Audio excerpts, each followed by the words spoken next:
Now back to the Republican National Convention in Milwaukee and our special live coverage. Let's head out to Joe inside the Fiserv Forum.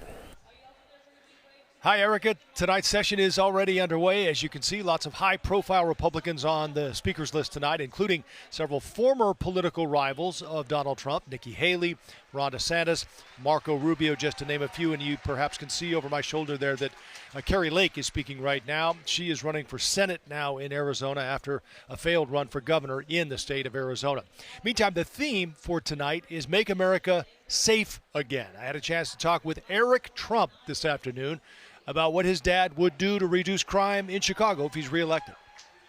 Do you think he would be committed to do more to help Chicago if he's reelected? He would love, if somebody reached out to him and said, listen, I want to solve this problem, he would run through walls to do that. My father wants America to be safe, hence the name of this convention.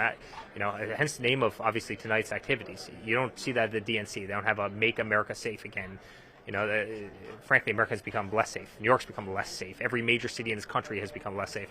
If my father got that call from the mayor and he would welcome it with open arms, he would run through walls to make sure that they had the resources to clean up our cities. It would be his number one priority. While domestic issues like crime and the economy have dominated the first 2 days, a host of international matters are also on the minds of Republicans and voters, for that matter. I spoke with Illinois Congressman Darren LaHood today. He's on the important House Intelligence Committee, and I asked him about the ongoing war in Ukraine and how the U.S. response and support of Ukraine might change if Donald Trump is reelected. The bottom line is we're not going to have an endless war like we had in Afghanistan. There has to be an off-ramp to figure out how do you resolve this situation.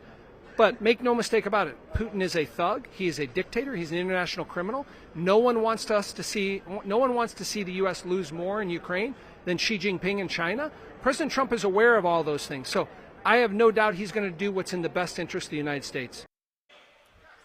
Yesterday featured key moments like the announcement of J.D. Vance as the running mate and also an unscheduled Donald Trump appearance. And there are whispers that former First Lady Melania Trump could be in the House tonight. So we will see if that or any other surprises materialize over the course of the evening. Of course, we'll be back to bring you all of the highlights coming up tonight at 10 o'clock. For now, from Milwaukee, I'll send it back to you in Chicago, Erica.